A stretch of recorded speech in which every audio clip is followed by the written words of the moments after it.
So in the ancient Greek myths, and please keep in mind that ancient Greek myths can be super misogynistic, she was a beautiful young woman, and she was condemned to certain doom by the jealous Aphrodite, who was the goddess of beauty. And so she was carried up to a rocky crag and left there to be sacrificed to a terrible dragon. But she was rescued by Aphrodite's own son. He's called Eros in Greek. You might be more familiar with the Latin name Cupid. And he sweeps her away to his garden, which is sort of like a paradise. Everything is wonderful in the garden. And, you know, she's innocent, but this is an illicit union. Now, she's allowed to get some visits from her sisters in this story, and they are jealous of her circumstances, and they undermine her, right? And so she becomes filled with doubt, and they cajole her to do something that would betray Eros. He's asked her to she's not allowed to look at him for some reason. And taking this bad counsel, she does something that betrays his trust. And honestly, I think it's pretty trivial. But he's an angry, insulted god and a man-child, and he casts her out. And there's a lot of narratives that have an idea of first there was a garden where everything was wonderful, then you get kicked out, and now you're on a journey. Okay. Yes, they did. Now, well, she did the wrong thing in that story, and she's sorry, and she hopes to redeem herself. But having nowhere else to turn, she asks his mom, oh no, that's Aphrodite, for help. It's not going to go well, is it? Because Aphrodite is the ultimate evil mother-in-law character.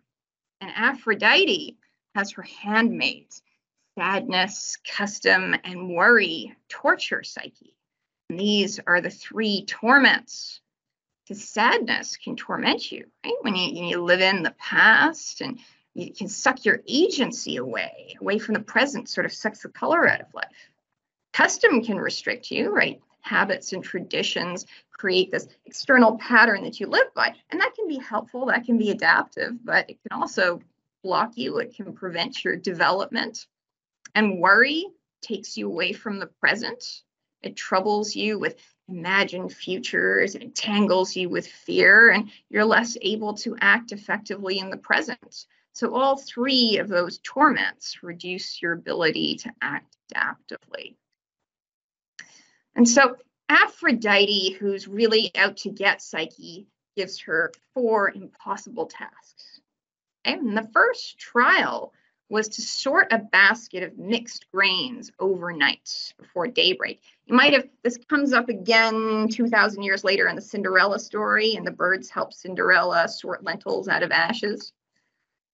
Well, kind of like that, ants arrive to help Psyche, and gets at the idea that little by little, like through small coordinated actions, you can achieve something that once seemed overwhelming to you. And many hands make light work. So one way you can get through a seemingly impossible trial is to sort of break it up into manageable little pieces and let others help. So Psyche's second trial was to collect golden fleece from the sun god's vicious flock of rams. Very aggressive and dangerous. How's she going to get the fleece? And this time she was helped by the water reeds who whispered advice to her. And that's how inspiration shows up in ancient Greek myths. Like, oh, the god of something's going to give you some advice. I can't remember which one it was. And so, he'll speak to her through the water reeds. And in classical times, masculinity was seen as dominant and femininity was seen as submissive. And so Psyche's the hero, but she has to be appropriately submissive. And so she gets all her advice from these male characters. So she can't have the idea herself, but the idea will come to her whispered through a water reed from the male gods. You see that kind of happening. So rather than confront the aggressive rams, she's told to wait until the end of the day and then collect the fleece from the bushes and trees where the rams had passed by. clever. And so it's like as water will find its way downhill, kind of flowing around obstacles. So Psyche was like that too. Instead of confronting the issue directly, she used prudence and wisdom to get around the obstacle in order to complete the trial. Psyche's third trial was to collect a flask of water from a high and dangerous mountain that was guarded by dragons. Her helper this time was an eagle who offered to fill the flask for her. And there are many ways to interpret myths, and I'm doing that with, from the modern period. I might not be reading it the same way somebody would, 1,000 years ago. But it's been speculated that the eagle represents perspective, of taking the long view and looking at the wider design before deciding how most efficiently and effectively solve a problem. And I'll notice that Psyche also has a lot of wardrobe malfunctions. Her final trial was the most difficult one. So she was to steal some of the beauty from Persephone, the queen of hell, and bring it back to Aphrodite in a box. And she's been strongly cautioned by her advisors, she always has, not to look in the box. And Psyche's trials started after she went along with some bad counsel. She said yes when she should have said no. And the story comes full circle because in order to get through the underworld, she has to stay very focused and strategic and say no to any distractions and temptations. Keep her eyes on the road, and there are many. Of course, at the end, she screws it up. She succumbs to her natural curiosity and opens the box that she was told not to look into. But instead of beauty, it contained death. And so she falls into a seemingly eternal slumber. But she put in such a good effort that she's ultimately redeemed through her trials. So Eros, also known as Cupid, who's been watching the whole time, forgives her, and she's rescued by a kiss. The gods of Olympus take pity on her, and they give her the drink of ambrosia, which makes her immortal. And so Psyche is the ancient Greek or Roman goddess of the soul. The wedding of Eros and Psyche, of Cupid and Anima, is one of the few happy endings in classical mythology. So that romance is now legitimized. Okay, so there's a big theme of social order. Jupiter, or in the Roman, he'd be Zeus. He presides over the feast as he's supposed to, and all the gods are sitting in their proper place at the table and getting along with each other, and they're all doing what they're supposed to do, following the natural order of things. So the muses are playing the music, and Vulcan, the god of fire, is cooking the food. Dionysus, the god of wine, served the wine. And so the wedding is a triumph of ideals and order according to the values of classical antiquity. It might have different values now. So Cupid and Psyche live happily ever after, and they have a daughter named Hedonie, and that means pleasure, enjoyment, and delight. And that word will come up for you again if you keep studying psychology and well-being, because the major moral philosophy behind the concept of well-being is hedonic well-being. It's not something that's seen well by moral philosophers, but there's still a lot of it in psychology. And so it's the idea that well-being is pleasure and not experiencing pain or suffering. And so let's look at some of the main themes of the story. So it's essentially a story of the soul's passage. So it's about this person's journey from unconscious innocence to conscious wisdom through a process of loss and trials and tribulations. And Sigmund, we won't talk about it really in this class, but maybe you will if you continue psychology, study the ideas of Freud. And he was very influenced by Greek myths, if you learn about the Oedipus complex. And he had this view of personality development as coming from these unconscious conflicts that need to be resolved. And Psyche's redemption is found in that she's living earnestly and she's trying to do the right thing, but she's human and she never stops running into trouble or making mistakes or being tortured by one thing or another. She does go astray, but she remains faithful to her ideals. And that's why she can pick herself up and keep going. She gets through all of her trials with help from others. So there's a theme of grace, which is an idea of help from outside. Like you feel like you are this big and the challenge you're confronting is that big. But somehow you make up the difference. And maybe you don't. Maybe other people help you, right? So often you feel alone, but you're really not. You live in community.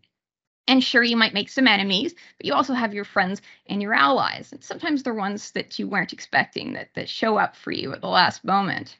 And so other people have been through similar trials to you, and they can give you advice and perspective and support. And providing that kind of guidance and perspective is one of the roles of psychologists or counselors. And so this story gets into that sort of more narrative and artistic side of psychology. And it's a side you'll find more of in social and personality psychology.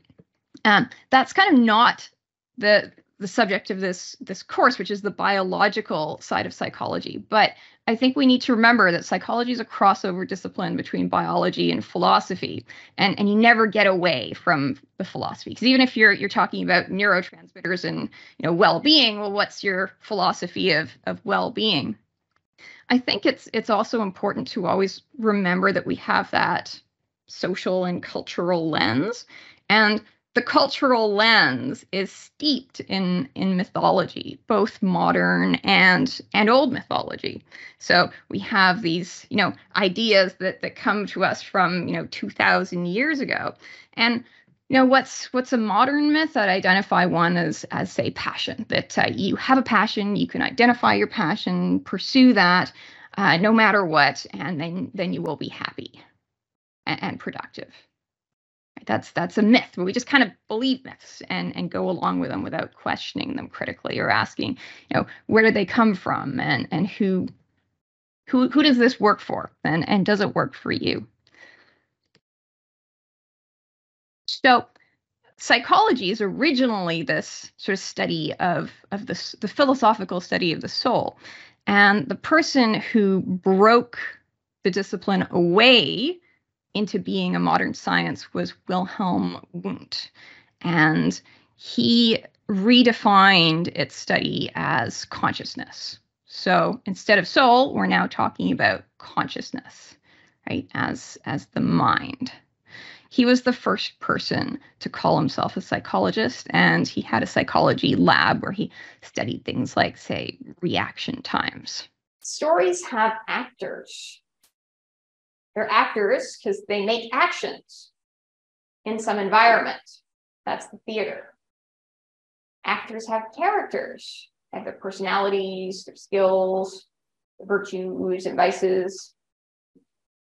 They act in roles. They're on some kind of a quest, and they're loosely following a script.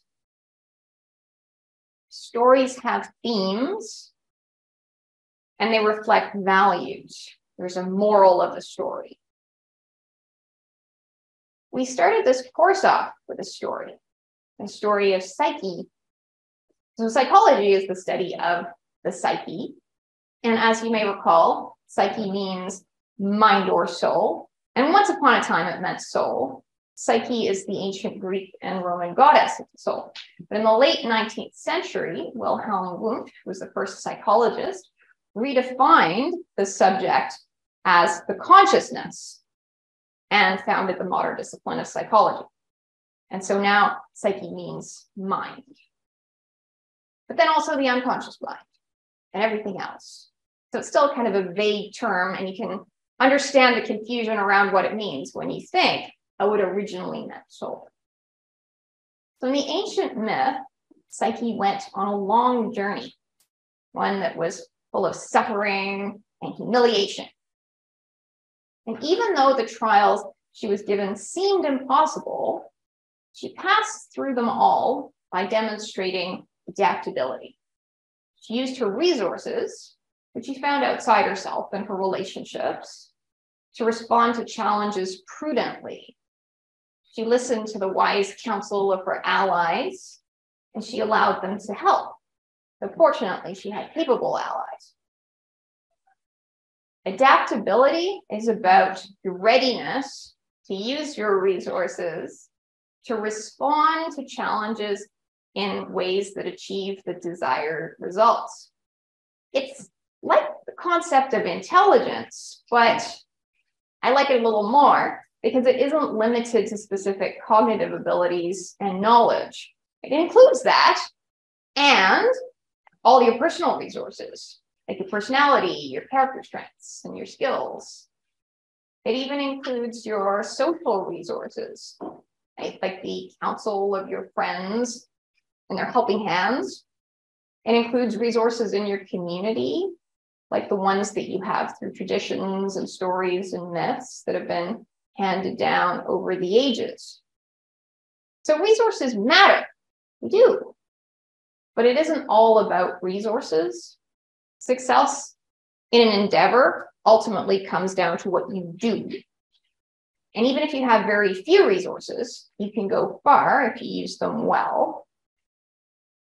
But you can have many, many resources and squander or misuse them. So solving problems and achieving goals depends on prudent action. Prudence is the classical virtue that leads us to discern our true good in every circumstance and choose the right means of achieving it. Gets at the idea of adaptable responding. Our species is known as Homo sapiens. That means wise human. What is the difference between prudence and wisdom? They're very similar, but wisdom is more cognitive. It's about your knowledge and experience that you use towards prudent action. You can be wise and still do something imprudent. And prudence is more about the practical action. So it's conative instead of cognitive. I'll write that down. It's about what you do. Conative, based on doing, versus cognitive, which is based on thinking or knowing.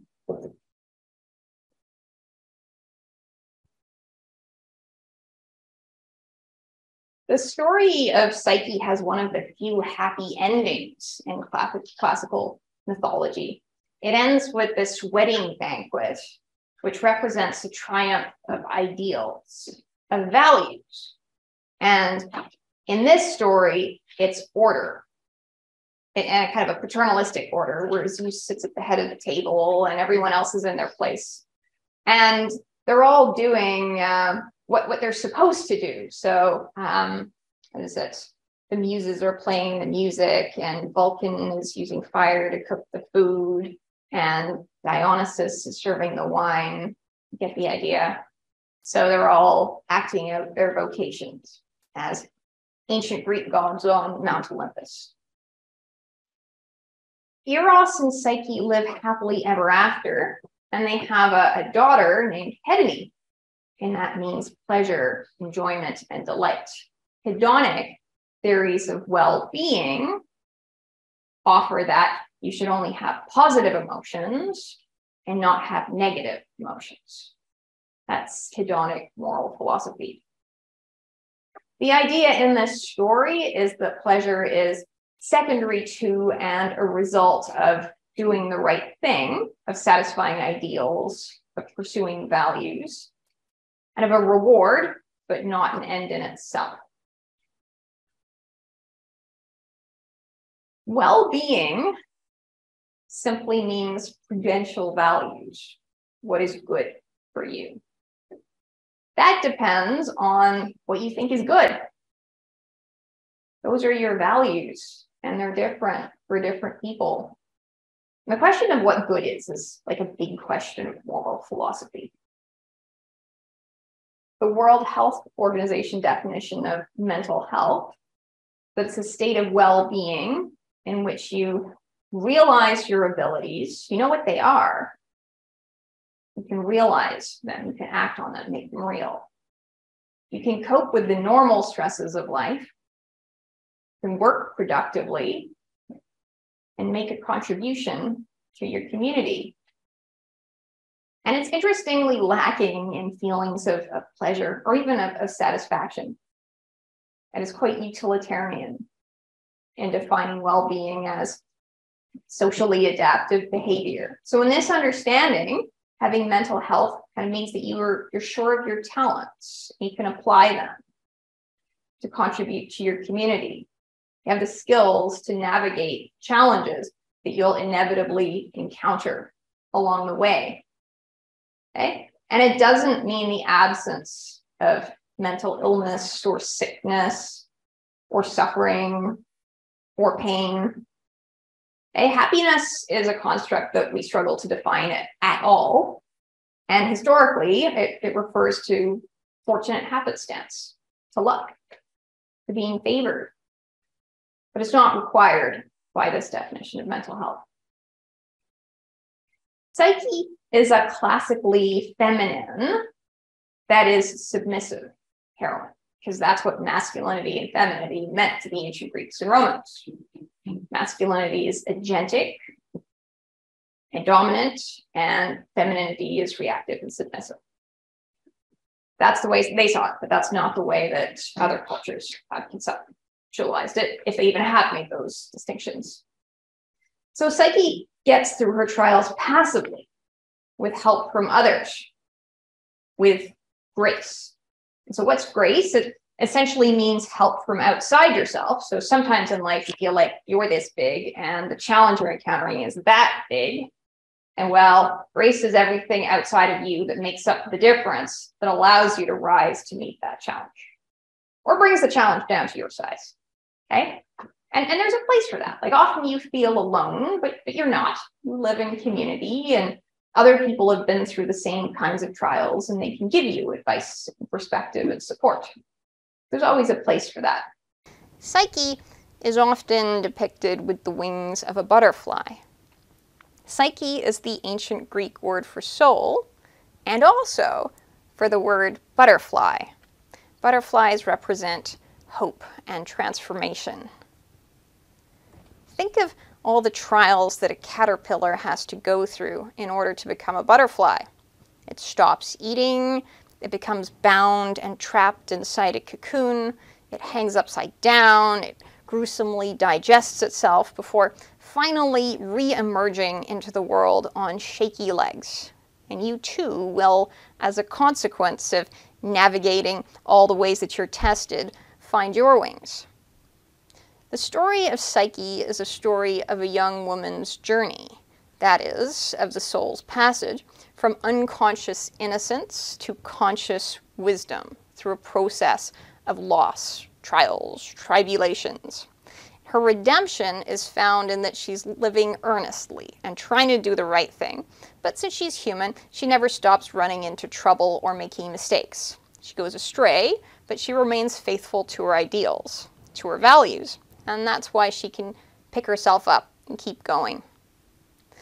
There is a developmental role of trials and suffering in individuation, in becoming fully yourself, of self-actualizing, which relies on integrating all the parts of yourself, your strengths, your weaknesses, your positive and negative emotions, your hopes and your traumas, towards being in the world in the most powerful way. If you then find some pleasure in that, then you've integrated all three kinds of well-being: eudaimonic, utilitarian, and hedonic. Incidentally, there's a butterfly called the Psyche butterfly. It's small and white and very plain looking, and they fly low over the grass and they rarely leave ground level. May you find your wings and stay grounded. And next time, as you walk along your path and you see a little white butterfly flutter by, remember this. Take care and see you next week.